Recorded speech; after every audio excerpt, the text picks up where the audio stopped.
박은혜, 너 당장 안 나와. 귀를 찢는 듯한 날카로운 여자 목소리에 전 그만 손에 들고 있던 행주를 떨어뜨리고 말았어요. 급히 일어나 앞치마를 풀 겨를도 없이 현관을 쳐다봤죠. 거기엔 젊은 여자 한 명이 서 있더군요. 빨간 원피스는 봉긋 솟아오른 배를 감싸고 있었고 손에는 누가 봐도 저렴해 보이지 않는 루이비통 가방이 들려 있었어요. 그리고 그 여자 뒤에는 제 착한 남편 김민준이 고개를 푹 숙인 채 서 있었죠. 꼭 싸움에서 진 수탉 같았달까요? 누구신데 남의 집에 함부로 들어오세요? 제가 앞치마 주머니에 손을 넣으며 쏘아붙였어요. 남의 집? 빨간 원피스의 여자가 비웃으며 거실로 성큼성큼 걸어 들어왔어요. 하이힐이 바닥에 부딪히는 소리가 또각또각 제 심장을 찌르는 것 같았죠. 나 민준 씨 아이 가졌어요. 이제부터 여긴 내 집이 될 거고요. 뭐라고요? 머리가 띵 울렸어요. 저는 김민준을 쳐다보며 물었죠. 저 여자 말이 사실이야? 김민준은 고개도 들지 않고 그저 힘없이 하고 중얼거렸어요. 그 한마디가 비수처럼 제 심장에 밝혔습니다. 결혼 3년. 저는 매일같이 일찍 일어나 그와 시어머니를 챙기고 집안을 먼지 하나 없이 가꿨어요. 단지 아이가 생기지 않는다는 이유만으로 시어머니는 매일같이 저를 들들 볶았죠. 그런데 그는 밖에서 이런 일을 저지른 겁니다. 뻔뻔한 것. 치가 떨려 그 여자에게 달려들려는 순간 갑자기 안방에서 뛰쳐나온 시어머니가 제 앞을 막아섰어요. 어디서 행패야. 시어머니는 저를 거칠게 밀쳤고 전 냉장고에 세게 부딪히고 말았죠. 허리가 끊어질 듯 아팠습니다. 우리 아라 씨는 이 집안의 대를 이을 귀한 손주를 가졌어. 이 집의 공신이라고. 알도 못 낳는 주제에 어디서 큰 소리야. 어머니, 전 믿을 수 없다는 듯 시어머니를 쳐다봤어요. 저 여자는 상간녀잖아요. 어떻게 저 여자 편을 드세요? 상간녀면 뭐 어때? 시어머니는 허리에 손을 척 올리고 제 얼굴에 침을 튀기며 말했어요.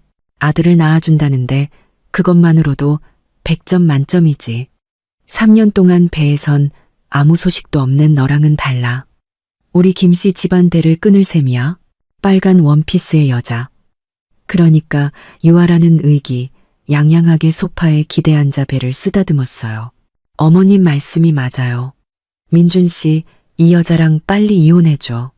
나도 빨리 이 집에 들어와야지. 그제야 김민준이 고개를 들더군요. 흔들리는 눈으로 저를 보며 말했어요. 은혜야, 미안하다. 우리 이혼하자. 이혼이라. 헛웃음이 나왔지만 눈에선 눈물이 흘렀어요. 내 청춘은 뭐가 되는데.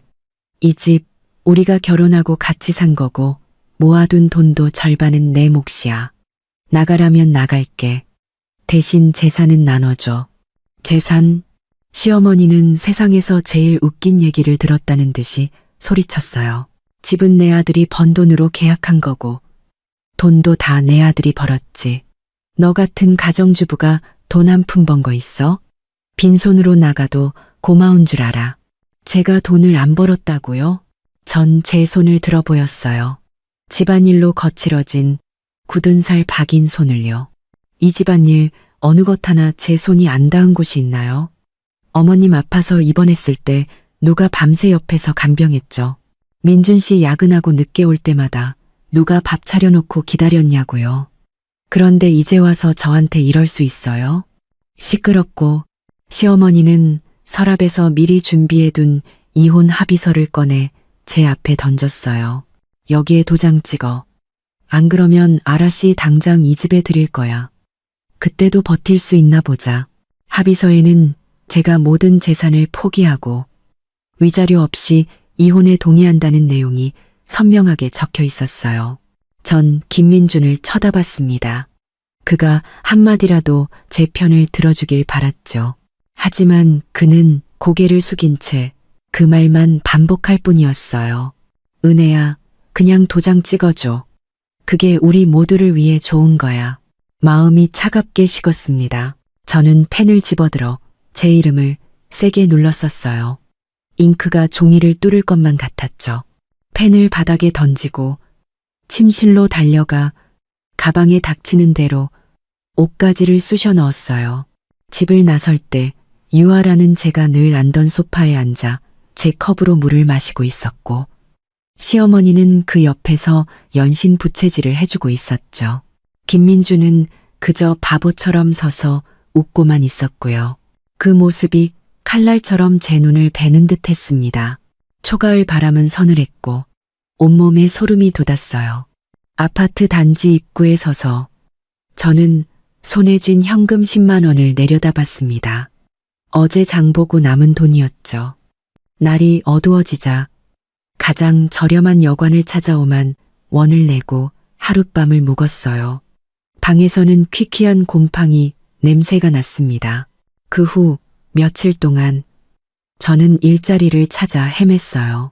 하지만 기혼의 아이가 없다는 말을 들으면 면접관들의 표정은 싸늘하게 굳었죠. 저희는 야근이 잦아서요.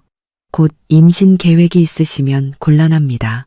죄송하지만 저희는 미혼인분을 더 선호해서요. 사흘 동안 이력서를 수십 군데 넣었지만 면접 보러 오라는 연락조차 받지 못했어요.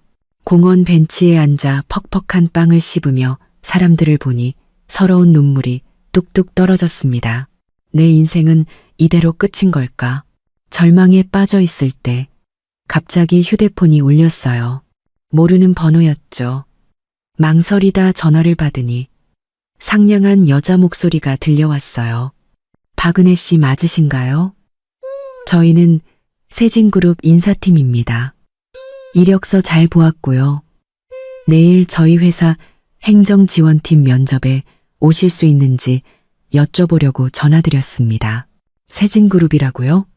이 도시에서 가장 큰 대기업이잖아요. 전 너무 놀라 손에 든 빵을 떨어뜨릴 뻔했어요. 네, 갈 수 있어요. 꼭 가겠습니다.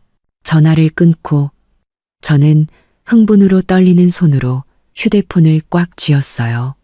손바닥이 온통 땀으로 축축했죠.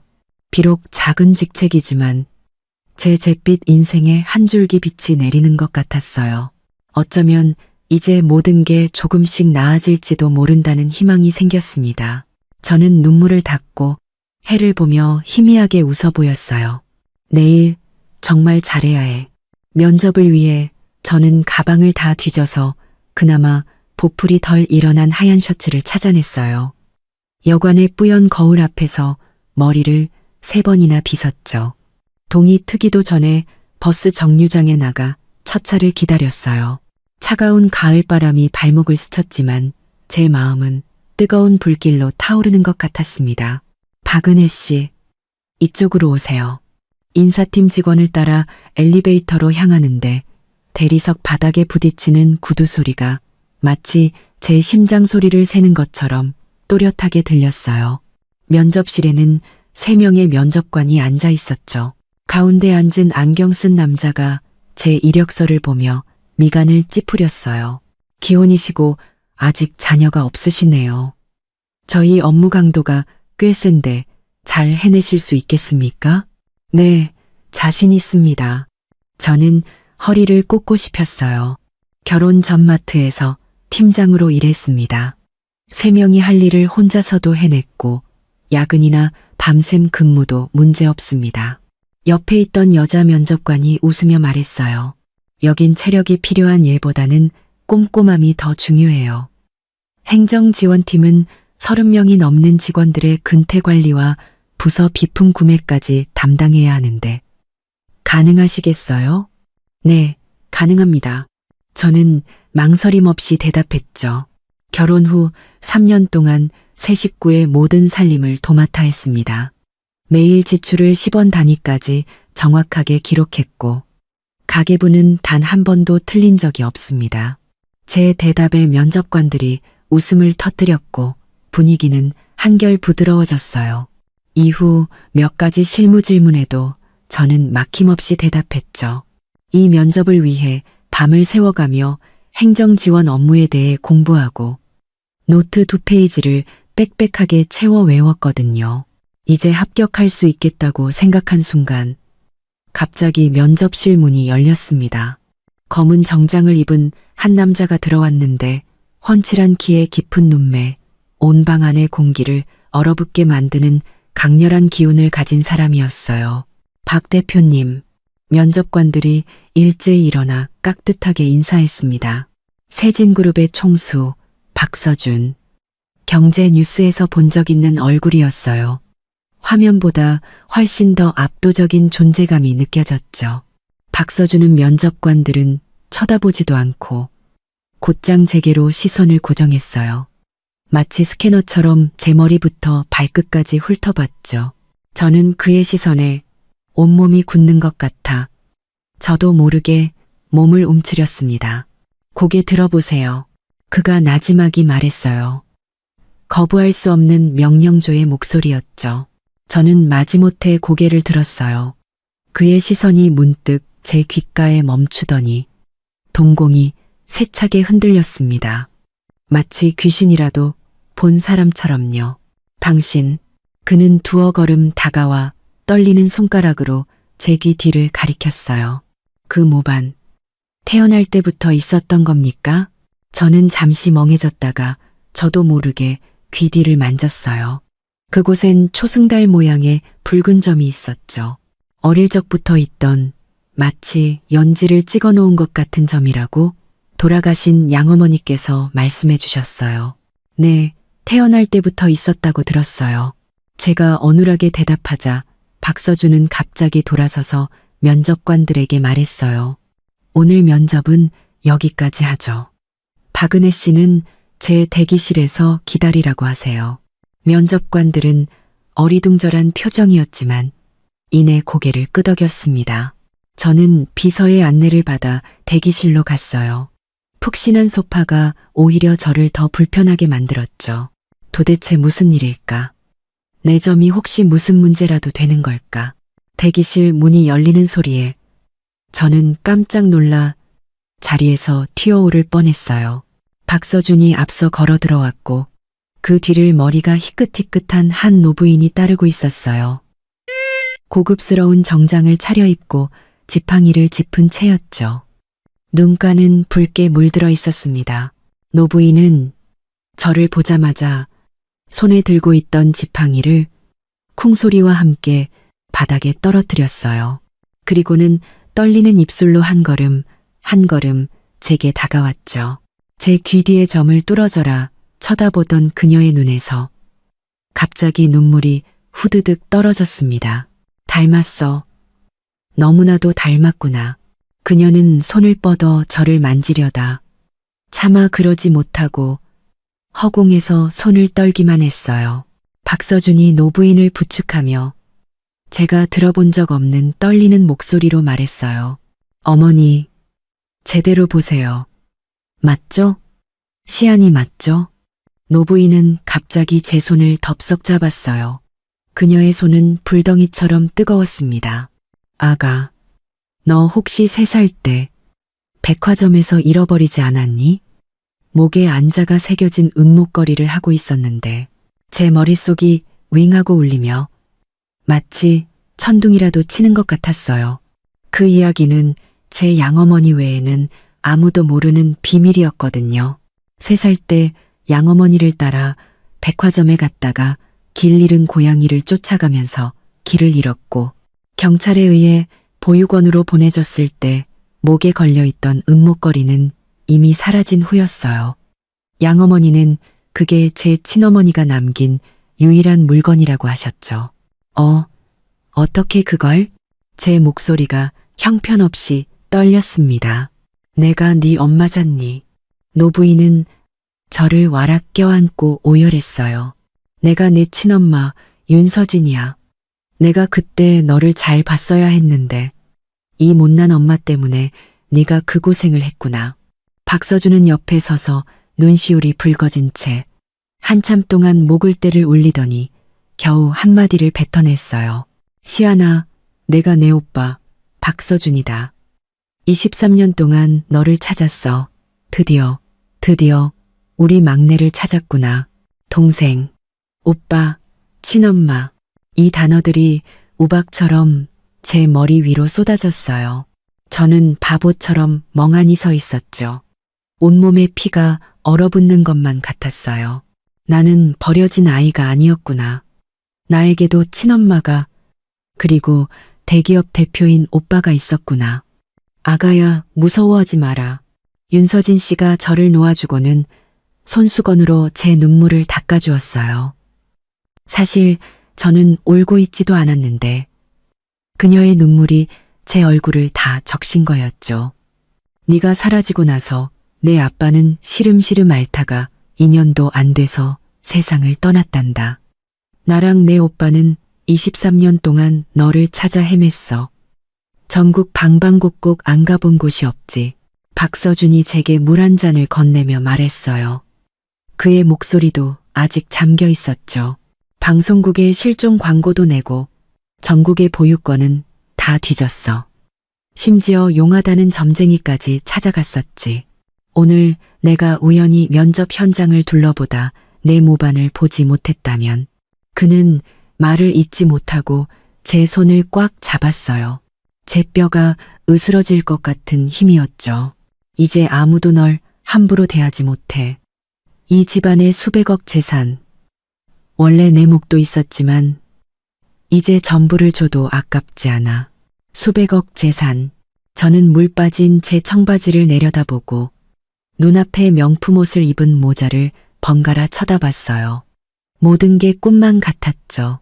윤서진 씨는 저를 집으로 데려가겠다고 했고 박서준은 이미 기사에게 차를 대기시켜 놓았어요. 잡지에서나 보던 롤스로이스였죠. 차에 오를 때까지도 저는 어안이 벙벙했어요. 윤서진 씨가 제게 귤을 하나 까주는데 그녀의 손가락에 낀 다이아몬드 반지가 눈부시게 빛났습니다. 시아나, 이제부터 내 이름은 박시안이다. 그녀는 제 머리를 쓰다듬으며 눈물 젖은 얼굴로 웃었어요. 그리워할 시, 편안할 안. 엄마는 네가 평생 평안하게 살았으면 좋겠어. 박시안. 참 예쁜 이름이었어요. 하지만 저는 빠르게 스쳐 지나가는 창밖 풍경을 보며 문득 그 허름한 여관에 구겨져 있을 제 짐 가방과 김민준 가족에게 쫓겨나던 제 비참한 모습을 떠올렸어요. 코끝이 찡해지며 그제야 참았던 눈물이 터져 나왔습니다. 나는 버려진 잡초가 아니었구나. 나에게도 뿌리가, 집이 있었구나. 차는 분수가 있는 거대한 저택으로 들어섰어요. 윤서진 씨는 이곳이 우리 집이라고 했죠. 붉은 카펫을 밟고 안으로 들어서자 벽에 걸린 사진들이 눈에 들어왔어요. 젊은 시절의 윤서진 씨가 양갈래 머리를 한 어린 여자아이를 안고 있는 사진이었는데 그 아이의 이목구비가 저와 판박이었죠. 내 3번째 생일날 찍은 사진이야. 네가 딸기 케이크를 제일 좋아해서 온 얼굴에 크림을 묻히고 먹었지. 박서준이 다가와 제게 작은 상자를 건넸어요. 이건 네가 어릴 때 하고 다니던 은목걸이야. 한참을 찾다가 작년에 겨우 고물상하는 분에게서 되찾아왔어. 상자를 열자 거무칙칙해진 은목걸이가 놓여 있었어요. 아니라는 글자는 달아서 거의 보이지 않았죠. 하지만 그것을 만지는 순간 제 눈에서는 참았던 눈물이 구슬처럼 쏟아져 내렸어요. 나는 혼자가 아니었구나. 바로 그때 박서준의 휴대폰이 울렸어요. 그는 전화를 받더니 이내 얼굴이 굳어졌죠. 전화를 끊고 그가 말했어요. 김민준이라는 놈이 유아라라는 여자랑 같이 회사 앞에서 소란을 피우고 있대요. 박은혜 씨를 찾아내라고 해명을 요구한다면서요. 윤서진 씨의 얼굴이 싸늘하게 굳었습니다. 감히 내 딸을 괴롭혀? 하늘이 무서운 줄 모르고. 박서준은 저를 보며 싸늘한 눈빛으로 물었어요. 시아나, 널 괴롭힌 인간들이 어떤 최후를 맞는지 내 두 눈으로 직접 보고 싶지 않아? 저는 손에 쥔 은목걸이를 꽉 쥐었어요. 울퉁불퉁한 안자를 만지자 갑자기 웃음이 나왔어요. 보고 싶어. 왜 안 보고 싶겠어? 윤서진 씨는 제 손을 잡고 밖으로 나섰어요. 발밑에 깔린 붉은 카펫이 마치 솜사탕 위를 걷는 것처럼 푹신했죠. 박서준은 집사에게 차를 준비하라고 지시하며 옆에서 따라왔어요. 그의 목소리에는 거부할 수 없는 위엄이 서려 있었죠. 어머니, 오빠, 정말 회사로 가는 거예요? 저는 은목걸이를 쥔 손에 다시 땀이 차는 걸 느꼈어요. 김민준과 유아라를 직접 마주할 생각을 하니 심장이 갈비뼈를 부술듯이 뛰었죠. 가야지. 왜 안 가? 내 딸이 그렇게 큰 수모를 당했는데 이 엄마가 가만히 있으면 되겠니? 윤서진 씨는 저를 돌아보며 말했지만 그 눈빛은 한없이 부드러웠어요. 박서준은 이번엔 검은색 벤틀리를 몰았어요. 아까의 롤스로이스보다 더 점잖았지만 바퀴가 지면을 구르는 묵직한 소리에서부터 범접할 수 없는 기운이 느껴졌죠. 뒷좌석에 앉아 윤서진 씨가 작은 거울을 꺼내 번진 제 눈 화장을 닦아주었어요. 이따 그 사람들 만나면 허리 꼿꼿이 펴. 넌 이제 박씨 집안의 고명딸이야. 예전처럼 아무나 함부로 대할 수 있는 박은혜가 아니라고. 차가 세진그룹 정문에 멈추자마자 날카로운 울음소리가 들려왔어요. 유아라가 바닥에 주저앉아 다리를 치며 울고 있었죠. 배는 하늘을 찌르듯이 솟아 있었고요. 김민주는 그 옆에 서서 구경꾼들을 향해 손가락질하며 소리치고 있었어요. 여러분, 이리 와서 보세요. 이 세진그룹 행정팀에 다닌다는 박은혜라는 여자가 바로 사기꾼입니다. 그는 침을 튀기며 악을 썼어요. 결혼 3년 동안 애도 안 낳고 밖에서는 다른 남자나 만나고 다니더니 이제 대기업에 취직했다고 조강지처를 벌이려는 겁니다. 유아라는 울며 불며 말을 이었죠. 맞아요. 우리 집 돈을 전부 들고 도망쳤어요. 이제 좋은데 취직했다고 우리를 버리려는 거예요. 세상에 이런 법이 어디 있습니까? 주변 사람들은 회사 정문을 향해 수군거렸고 보안요원들은 어쩔 줄 몰라 하며 안절부절 못했죠. 제가 차문을 열고 내리자 김민준의 눈이 번뜩 빛났어요. 굶주린 늑대처럼 제게 달려들었죠. 박은혜, 너 드디어 나왔구나. 당장 나랑 집에 가서 돈 내놔. 그의 손이 제게 닿기도 전에 박서준이 그의 무릎을 발로 걷어찼어요. 김민주는 악소리를 내며 바닥에 무릎을 꿇었죠. 어떤 놈이야, 감히 날 쳐. 김민주는 고개를 들다 박서준을 보고는 기세가 한풀 꺾였지만 여전히 입은 살아서 떠들었어요. 내가 내 아내랑 얘기하는데 당신이 무슨 상관이야. 아내라고? 윤서진 씨가 다가가 그를 내려다보며 손에 든 가방으로 그의 얼굴을 후려쳤어요. 내 눈을 똑바로 뜨고 봐. 이 아이는 우리 박씨 집안의 고명딸 박시안이다. 언제부터 내 아내가 됐지? 주변이 순식간에 술렁였고 휴대폰 카메라 플래시가 사방에서 터졌습니다. 김민주는 완전히 멍해져서 저를 가리키며 한동안 말을 잇지 못했어요. 박, 씨 집안이라고? 쟤는 박은혜잖아. 우리 엄마한테 쫓겨난 애도 못 낳는 불쌍한 여자라고. 저는 손을 들어 그의 뺨을 세차게 내리쳤어요. 손바닥이 화끈거렸지만 속은 후련했죠. 이 따귀는 지난 3년간 온갖 수모를 참아온 나 자신을 위한 것이었어요. 내가 박은혜였을 때 당신이랑 당신 어머니가 나한테 어떻게 했는지 벌써 잊었어?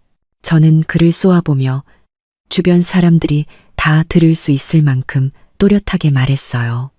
날 빈손으로 내쫓고 당신 아이를 가졌다는 상간녀를 버젓이 집에 들였지. 이제 와서 내가 좋은 집안 딸인 걸 아니까 다시 매달리려는 거야? 김민준, 너 정말 양심도 없니? 유아라는 상황이 불리해지자 슬그머니 도망치려 했지만 윤서진 씨의 경호원들에게 붙잡혔어요. 어디서 굴러먹던 씨인지도 모를 걸 배에 품고 와서 행패야. 윤서진 씨는 비웃으며 경호원들에게 말했어요. 저 여자 병원으로 데려가서 뱃속의 아이가 정말 누구시인지 확인해봐. 듣자 하니 김민준 씨 얼마 전에 남성부림 클리닉에 다닌 기록이 있던데 그 말은 천둥소리 같았어요. 김민준의 얼굴이 새하얗게 질렸죠. 그는 유아라를 가리키며 소리쳤어요. 이 나쁜 년. 네가 분명히 내 아이라고 했잖아. 유아라는 겁에 질려 배를 감싸 안고 벌벌 떨기만 했어요. 이제 그만하시죠. 박서준이 휴대폰을 꺼내들어 사람들에게 보여주며 말했어요.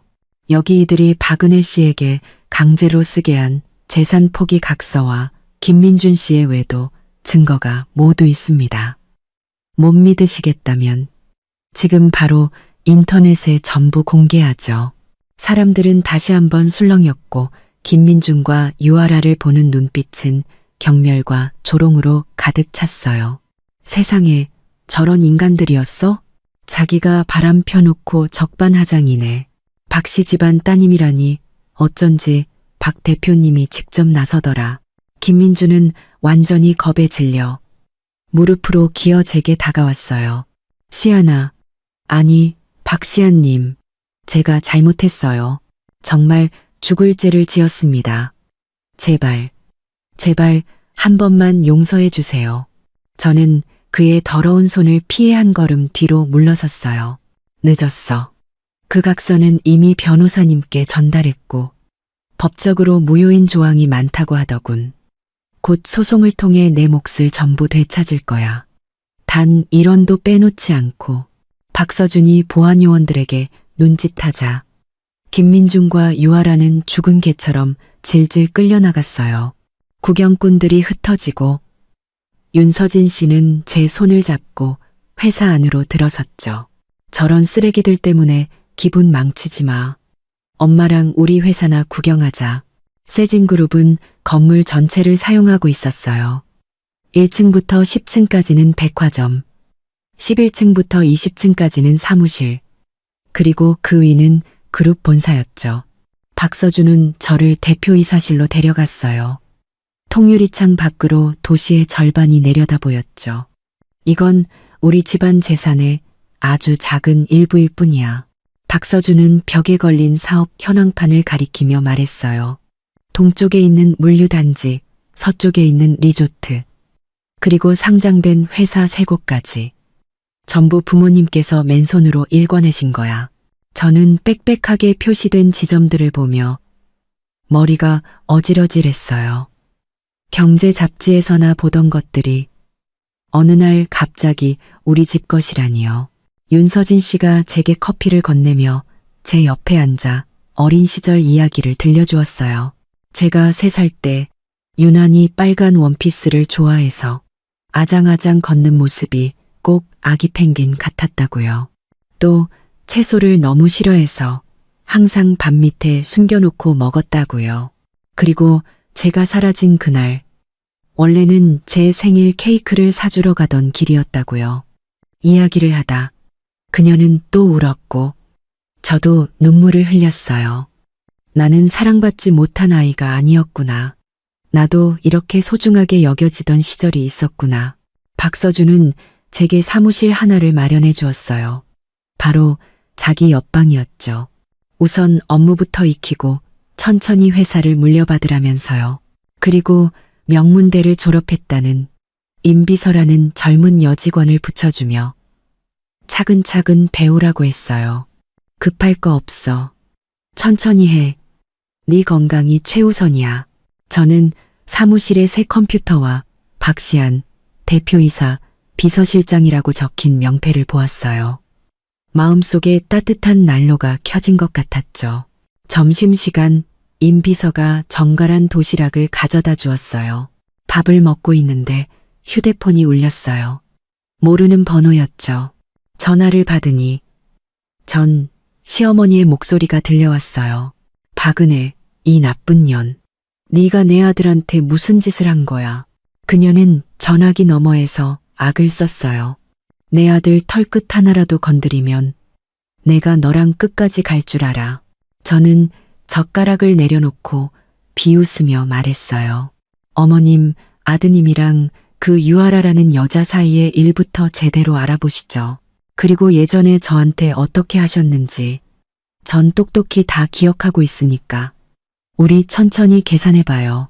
그녀가 뭐라 더 말하기 전에 저는 전화를 끊고 번호를 차단해버렸어요.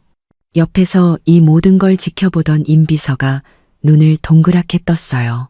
실장님, 예전에는 지난 일은 이제 됐어요. 저는 웃으며 갈비찜 한 조각을 집었어요. 이제부터 저는 박시안이니까요. 오후에 박서준은 저를 본가로 데려갔어요. 그곳은 아름다운 정원이 딸린 저택이었죠. 윤서진 씨는 정원의 꽃들이 모두 제가 어릴 때 좋아하던 종류로 심은 것이라고 했어요. 그녀는 제게 수많은 옛날 사진과 저를 위해 꾸며놓은 방을 보여주었어요.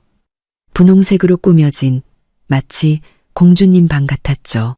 이제 여기가 내 집이야. 다시는 누구도 엄마 곁에서 널 빼앗아가지 못할 거야. 윤서진 씨는 제 손을 잡고 말했어요. 저는 그녀의 흰머리를 보며 마음이 찡해졌죠. 지난 23년간 그녀도 분명 쉽지 않은 세월을 보냈을 겁니다. 저녁 식사 때 박서준은 변호사를 통해 김민준과의 이혼 소송을 처리했다고 말했어요. 강제로 쓰게 한 재산 포기 각서는 무효가 되었고 제 몫의 재산 5억 원을 받게 되었다고요. 그리고 그 유아라라는 여자 뱃속 아이는 김민준 씨가 아니라 도박꾼의 아이였어. 지금 그 도박꾼이 찾아와서 김민준 집안은 쑥대밭이 됐다고 하더군. 저는 아무 말 없이 그저 묵묵히 국을 떠먹었어요. 인과응보는 생각보다 빨리 찾아오는 법이었죠. 밤에 푹신한 침대에 누워 천장에 화려한 샹들리에를 보니 모든 게 비현실적으로 느껴졌어요. 하루아침에 남편에게 버림받은 아내에서 재벌가의 딸이 되다니 드라마보다 더 드라마 같은 일이었죠. 그때 또 휴대폰이 울렸어요. 모르는 번호였죠. 망설이다 받으니 전 시누이 김나리의 목소리였어요. 새언니, 아니 박시아님. 그녀의 목소리는 역겨울 정도로 아양을 떨고 있었죠. 엄마가 새언니가 친부모님 찾았다는 얘기 듣고 예전에 우리가 잘못했다고 꼭 좀 전해달래요. 그때는 우리가 정말 죄송했어요. 새언니가 너그럽게 용서해 주시면 안 될까요? 참 뻔뻔한 가족이다 싶어 속으로 비웃었어요. 용건만 말해. 제가 차갑게 말했죠. 그게 오빠가 새언니 때문에 경찰서에 잡혀갔어요. 엄마는 충격으로 쓰러지셨고요. 혹시 안 돼. 저는 그녀의 말을 잘랐어요. 자업자득이야. 그리고 다신 이 번호로 전화하지 마. 당신들 김씨 집안 번호는 보기만 해도 더러우니까. 전화를 끊고 휴대폰을 무음으로 바꾼 뒤 부드러운 이불 속으로 파고들었어요. 이불에서는 좋은 향기가 났죠. 여관의 곰팡내 나는 이불과는 하늘과 땅 차이였어요. 김민준 가족이 이대로 물러나지 않으리란 건 알고 있었어요. 앞으로 더 귀찮은 일이 생길지도 모르죠. 하지만 이제 저는 두렵지 않았어요. 저는 더 이상 혼자가 아니니까요. 저에겐 엄마와 오빠 그리고 진짜 내 집이 있으니까요. 내일 아침 눈을 뜨면 저는 박시안이 되어 있을 겁니다. 완전히 새로운 박시안으로요. 다음 날 아침 저는 창밖의 새소리에 잠이 깼어요. 햇살이 커튼을 지나 카펫 위로 따스하게 쏟아져 내렸죠. 집사님이 아침 식사를 가져다 주셨어요. 완벽하게 익힌 달걀 프라이와 적당히 따뜻한 우유, 그리고 깔끔하게 잼이 발린 토스트까지. 아가씨, 사모님께서 식사 후에 서재로 와달라고 하셨습니다. 드릴 게 있다고 하셨어요. 집사님은 제게 새로운 베이지색 정장을 건네주셨어요. 보기만 해도 고급스러워 보이는 옷이었죠. 옷을 갈아입고 서재로 들어가니 윤서진 씨가 붉은색 책상에 앉아 앨범을 보고 있었어요. 저를 보더니 이리 오라고 손짓하셨죠. 이건 네가 태어난 지 100일 됐을 때 찍은 사진이야. 네 아빠가 널 안고 입이 귀에 걸리도록 웃었지. 사진 속 남자는 짙은 눈썹에 갓난아기를 안고 세상을 다 가진 듯 행복하게 웃고 있었어요. 제 코끝이 갑자기 찡해졌습니다.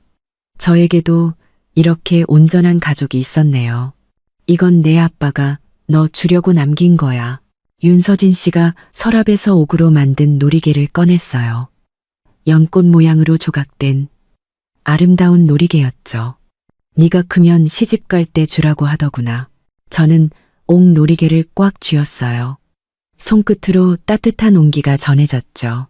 제가 뭐라고 말하려던 순간 임 비서가 허둥지둥 뛰어들어왔어요. 대표님, 실장님, 1층에 또 소동이 났어요. 박서준이 미간을 찌푸리며 물었어요. 또 무슨 일이야? 김민준 씨 어머니가 친척들을 잔뜩 데리고 와서 정문을 막고 있어요. 해명을 요구한다면서요. 임 비서는 목소리까지 떨고 있었어요. 심지어 현수막까지 들고 있어요.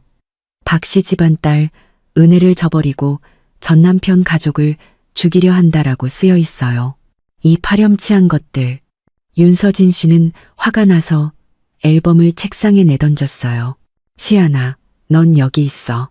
엄마가 가서 해결하고 올게. 아니요. 저도 같이 갈래요. 저는 옥 놀이개를 쥔 손에 힘을 주었어요. 마음속에서 불길이 치솟았죠. 피할 수 없다면 정면으로 부딪혀서 끝을 봐야 했어요.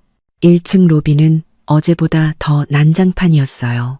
전 시어머니는 휠체어에 앉아 더러운 담요를 덮고 있었고 그 옆에는 일가 친척으로 보이는 사람들이 잔뜩 서서 험악한 표정을 짓고 있었죠.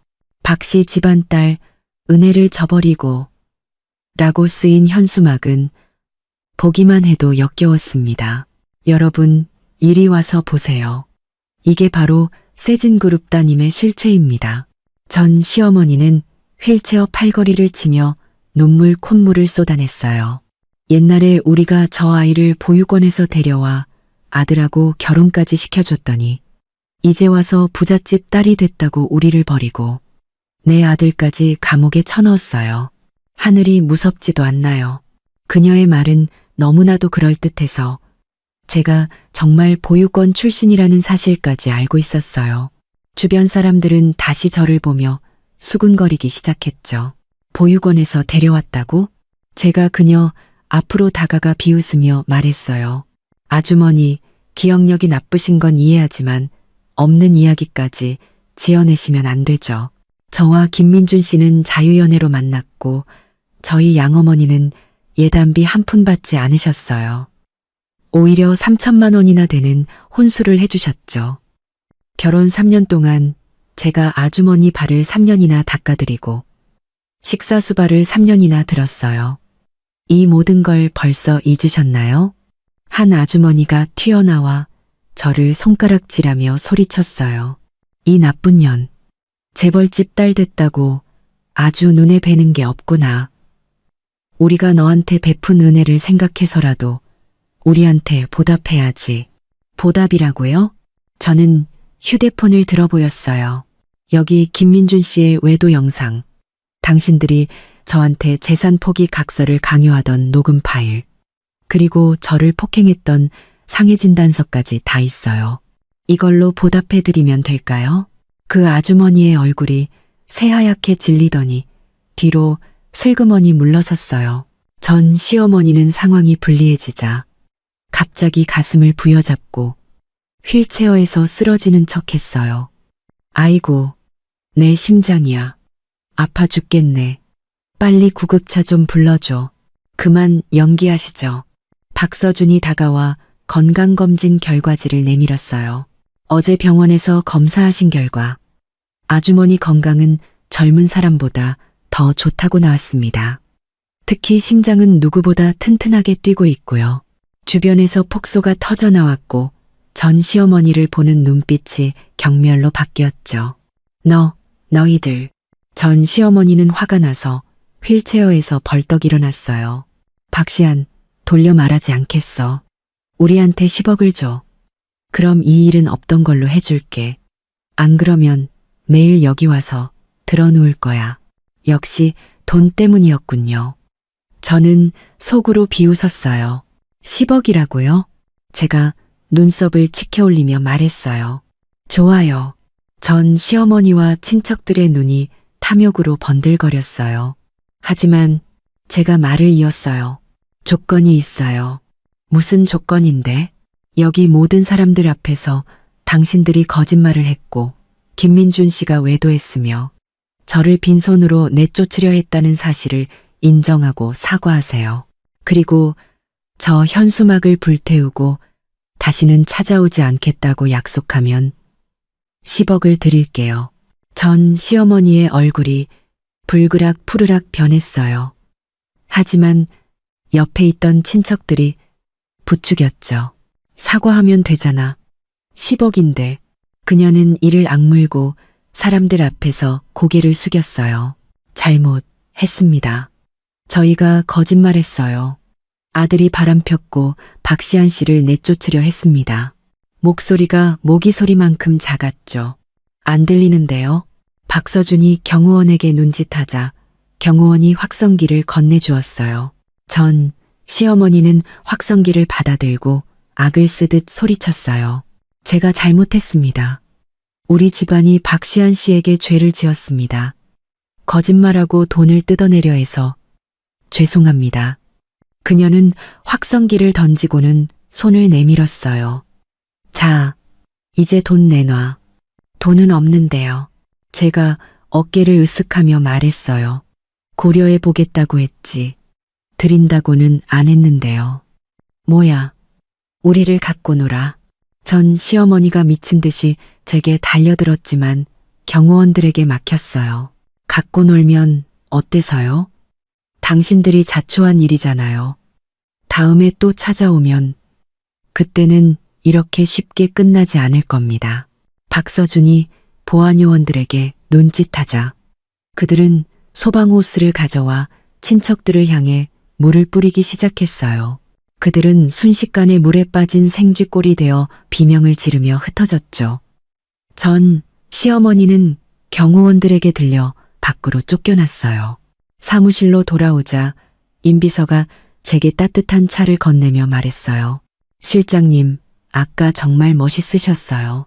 저는 웃으며 대답했죠. 저런 사람들을 상대하려면 그들보다 더 강해져야 해요. 오후에 변호사에게서 전화가 왔어요. 김민준과의 이혼 소송이 끝났고 재산분할로 5억 원을 받게 되었다고요. 그리고 김민준은 명예훼손과 협박죄로 구속되었다고 했습니다. 모든 것이 제자리를 찾아가는 것 같았어요. 저녁에 집에 돌아오니 윤서진 씨가 제가 어릴 때 좋아했다던 탕수육을 만들어 주셨어요. 식사 중에 박서준은 유아라가 도박꾼에게 빚 독촉을 받다가 김민준 집에 마지막 남은 돈까지 챙겨서 도망쳤다고 말해줬죠. 김나리는요? 제가 묻자 박서준이 웃으며 대답했어요. 오빠를 찾아가려다 엄마랑 머리채 잡고 싸워서 얼굴이 다 긁혔다고 하더군. 저는 그저 묵묵히 밥을 먹었어요. 그들은 모두 자신들이 저지른 일에 대한 대가를 치르고 있었죠. 모든 일이 끝났다고 생각했는데 며칠 뒤 김민준이 사람을 통해 저를 만나고 싶다는 말을 전해왔어요. 중요한 할 말이 있다면서요. 그 인간을 뭐하러 만나니? 분명 좋은 얘기는 아닐 거야. 윤서진 씨가 반대했지만 저는 그를 만나러 가기로 했어요. 어떤 일이든 마무리는 확실히 해야 하니까요. 제가 같이 가겠습니다. 박서준이 말했죠. 교도소 면회실은 차가운 공기로 가득했어요. 김민준은 죄수복을 입고 있었는데 며칠 사이에 많이 수척해진 모습이었죠. 저를 보자 그는 흥분해서 달려들려다 창살에 막혔어요. 시안아, 내가 정말 잘못했어. 제발 나 좀 용서해줘. 내가 여기서 나가면 너한테 정말 잘할게. 우리 다시 시작하자. 저는 그를 보며 헛웃음이 나왔어요. 다시 시작하자고? 당신 어머니가 나한테 한 짓, 유아라, 그리고 날 빈손으로 내쫓은 건 다 잊었어? 그건 다 지난 일이잖아. 우리 엄마는 늙어서 정신이 오락가락했고 유아라는 사기꾼이었어. 내 마음속엔 너밖에 없어. 시아나, 우리 3년 동안 부부였던 정을 생각해서라도 나 좀 여기서 꺼내줘. 평생 당신의 개가 되라면 될게. 정이라고? 제가 비웃었어요. 우리 사이에 그런 건 진작에 끝났어. 당신은 여기서 죗값이나 치러. 날 안 도와주겠다고?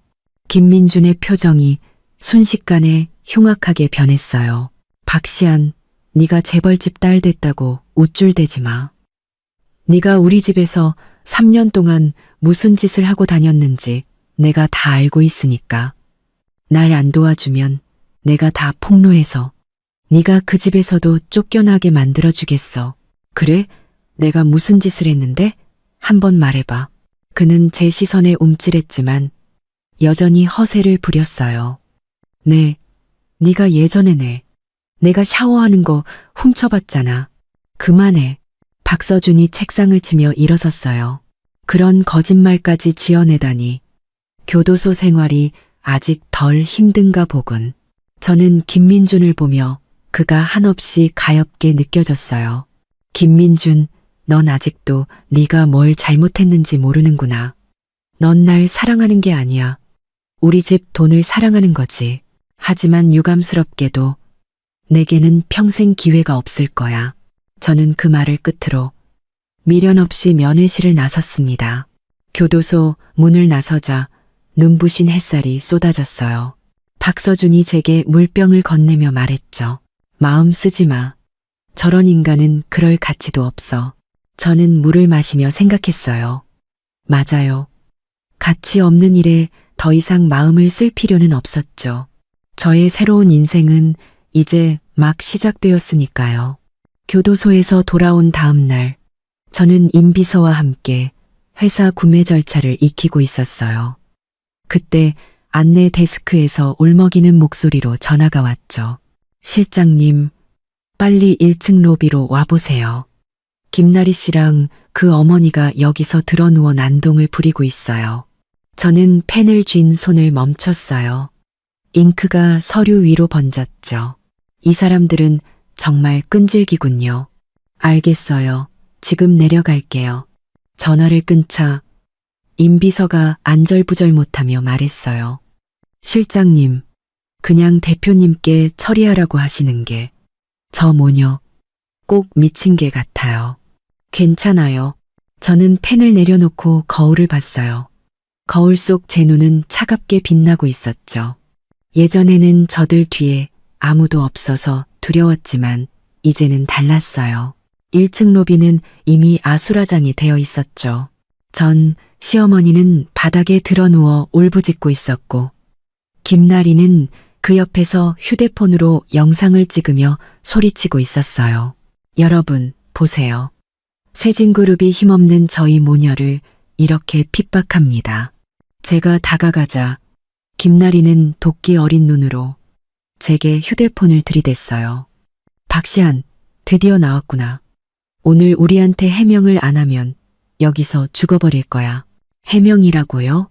저는 바닥에 누운 전 시어머니를 보며 웃었어요. 이번에도 찬물 세례를 받고 싶으세요? 아니면 경찰서에 끌려가고 싶으세요? 전 시어머니의 울음소리가 뚝 그쳤어요. 내 아들 감형시켜주고 우리한테 정신적 피해보상금으로 10억을 내놔. 그건 협박죄에 해당되는 거 아시죠? 제가 그녀와 눈을 맞추며 말했어요. 지난번 소동은 눈 감아줬지만 이번에는 용서 못해요. 뭐 어쩔 건데. 그녀가 제 다리를 잡으려 달려들었지만 저는 가뿐히 피했죠. 그녀는 바닥에 세게 넘어졌고 김나리는 악을 쓰며 제게 달려들었어요. 네가 우리 엄마를 밀었어. 널 고소할 거야. 제가 손가락 하나라도 됐나요? 제가 주변 사람들에게 묻자 모두들 고개를 저었죠. 김나리는 갑자기 제 얼굴에 휴대폰을 들이밀었어요. 화면에는 재벌가에 입양된 며느리, 전 시어머니 학대라는 자극적인 제목의 영상이 올라와 있었죠. 이미 인터넷에 다 퍼뜨렸어. 이제 내 인생은 끝이야. 그녀는 비열하게 웃었죠. 인터넷 허위사실 유포죄는 3년 이하의 징역에 처해질 수 있다는 거 모르나 보군요. 조회수가 5천이 넘어가면 가중 처벌을 받게 되고요. 김나리의 얼굴이 새하얗게 질렸어요. 거짓말하지 마. 제가 거짓말하는 것 같아요. 아까 10억을 요구하며 협박한 내용 전부 녹음해뒀는데 이 영상이랑 같이 경찰에 넘기면 당신은 감옥에서 몇 년은 썩게 될 겁니다. 전 시어머니가 바닥에서 일어나 소리쳤어요. 네가 감히 내 딸을 감옥에 보내? 그럼 내가 너희 회사 앞에서 목을 매달아 죽어버릴 거야. 마음대로 하세요. 저는 보안 요원들에게 그들을 끌어내라고 지시했어요. 그리고 로비 CCTV 영상과 이 녹음 파일 전부 홍보팀과 법무팀에 전달하세요. 허위사실 유포와 협박죄로 고소하라고요. 모녀는 비명을 지르며 끌려나갔어요. 사무실로 돌아오니 박서준이 서류를 들고 저를 기다리고 있었죠. 김나리가 최근에 사채를 썼더군. 3천만 원이 이자가 붙어 1억이 됐대. 빚 독촉에 시달리다. 이런 짓을 벌인 거야. 저는 그제야 모든 것을 이해했어요. 자업자득이었죠. 고마워요, 오빠. 예전에는 모든 걸 혼자 감당해야 했지만 이제는 제 곁에 든든한 버팀목이 있었어요. 가족끼리 뭘? 박서준이 웃으며 말했어요. 오늘 저녁에 파티가 있는데 같이 가자. 네가 입을 드레스도 준비해뒀어. 파티는 화려했고 저는 윤서진 씨가 골라준 샴페인색 드레스를 입었어요. 그곳에서 우리는 최 사장이라는 중년 남자를 만났죠. 그는 우리 집안과 오랫동안 사업적 관계를 맺어온 사람이었어요. 그는 제게 악수를 청하다가 제 귀 뒤에 모반을 보고는 갑자기 얼굴이 굳어 도망치듯 자리를 피했어요. 그의 행동은 너무나도 이상했죠. 집으로 돌아와 그 이야기를 하자 윤서진 씨도 고개를 갸웃거렸어요. 최 사장이 내 어릴 적 모습을 알 텐데 왜 그랬을까? 다음 날 박서준은 최 사장이 어젯밤 술에 취해 실리했다고 변명했다는 사실을 알려주었어요. 하지만 그의 태도는 명백히 거짓말을 하는 것 같았죠. 며칠 뒤 사설 탐정에게서 충격적인 보고서가 도착했어요. 최 사장이 김나리의 사채업자와 먼 친척 관계이며 심지어 제가 실종되던 날 백화점에 있었다는 사실이 밝혀진 겁니다. 이건 단순한 우연이 아니었어요. 그때 박서준이 휴대폰을 들고 뛰어들어왔어요. 세진그룹 딸, 사실은 상간녀 출신 전 시어머니 사망에 연루라는 기사가 인터넷에 퍼졌어. 회사 주가까지 떨어지고 있어. 저는 화면을 보고 손이 떨렸어요. 최 사장이 꾸민 짓이 분명했죠. 그가 우리를 공격한다면 우리도 가만히 있을 수 없죠. 저는 임비서에게 최 사장과 사채업자의 관계, 김나리의 사채 계약서, 그리고 최 사장이 제가 실종되던 날 백화점에 있었다는 증거를 모두 언론사에 익명으로 제보하라고 지시했어요. 그리고 박서준에게는 최 사장과의 모든 사업 프로젝트를 중단하라고 부탁했죠. 효과는 즉각적이었어요. 인터넷 여론은 순식간에 뒤집혔고 최 사장의 회사는 파산 위기에 몰렸죠. 그는 회사로 찾아와 제게 무릎을 꿇고 빌었지만 저는 그를 차갑게 외면했어요. 그는 제게 악담을 퍼부으며 제가 어릴 때부터 도둑질과 거짓말을 일삼아 부모에게 버려졌다고 소리쳤죠. 그날 저녁 윤서진 씨는 제게 충격적인 사실을 털어놓았어요. 제가 실종되기 며칠 전 제 아버지가 최 사장이 회사 돈에 손을 대려는 것을 막았고 두 사람 사이에 큰 다툼이 있었다고요. 최 사장은 아버지에 대한 복수심으로 저를 납치했던 겁니다. 그리고 사설 탐정은 최 사장 외에 또 다른 공범이 있다는 사실을 밝혀냈어요. 그는 최영감이라 불리는 아동 납치 전과가 있는 남자였죠. 하지만 우리가 그를 찾아내기 직전 그는 시골의 한 오두막에서 심장마비로 위장된 채 시체로 발견되었습니다. 최 사장이 입을 막기 위해 그를 살해한 것이 분명했어요. 모든 것이 막다른 길에 다다른 것 같았을 때 최 사장이 회사 연례 파티에 참석하겠다는 연락을 해왔어요. 제게 줄 큰 선물이 있다면서요. 저는 그가 파티에서 무슨 짓을 벌일 것이라고 직감했지만 피하지 않기로 했어요. 저 역시 그에게 줄 선물이 있었으니까요. 파티 날 최 사장은 무대 위로 뛰어올라가 제가 사실은 가짜 딸이며 돈을 노리고 박 씨 집안에 접근한 사기꾼이라고 소리쳤어요. 증거로 제가 실종 당시 50만 원의 현금을 가지고 있었다는 경찰 기록을 내밀었죠. 하지만 저는 그보다 더 확실한 증거를 가지고 있었어요.